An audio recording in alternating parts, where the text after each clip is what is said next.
আজকে দুপুর 13:52 এই মিরপুর 2 নম্বরে স্টেডিয়ামের ঠিক অপোজিটে এখানে এলকে ভবন যেটা প্লাজা, এখানে একটি অগ্নি দুর্ঘটনা সংঘটিত হয়। এই অগ্নি দুর্ঘটনা চতুর্থ তলা ভবনের 11 তলা ভবনের চতুর্থ তলায় এই দুর্ঘটনা সংঘটিত হয়। দুর্ঘটনায় চতুর্থ তলার একটি বিউটি পার্লারে এই আগুনটা লাগে। তো এখানে আমাদের প্রথমে মিরপুর ফায়ার স্টেশন রেসপন্স করে, পাশাপাশি কর্মীটোলা, মোহাম্মদপুর, কল্যাণপুর এবং হেডকোয়ার্টার সহ এই কয়েকটা স্টেশনে 7টি ইউনিট এখানে অগ্নি নির্বাপনে অংশগ্রহণ করে এবং 2টি অ্যাম্বুলেন্স এখানে অগ্নি নির্বাপনে নিয়োজিত থাকে।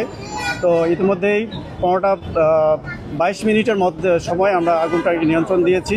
আপনারা দেখতে পাচ্ছেন যে এখন আমরা আগুনে কাজ করছি এবং ভবন যেহেতু 11 তলা ভবনের ভেতরে প্রচুর ধোঁয়া রয়েছে। আমাদের টিম এখানে অনুসন্ধান কার্যক্রম পরিচালনা করছে।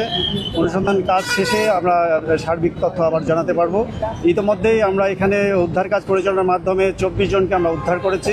এর মধ্যে 14 জন পুরুষ এবং 10 জন মহিলা আমরা উদ্ধার করতে সক্ষম হয়েছি, যাদের মধ্যে একজন পুরুষকে এবং একজন মহিলাকে আমরা আনকনসিয়াস উদ্ধার করেছি। ইতিমধ্যে তাদেরকে সোহরাওয়ার্দী হাসপাতালে প্রেরণ করা হয়।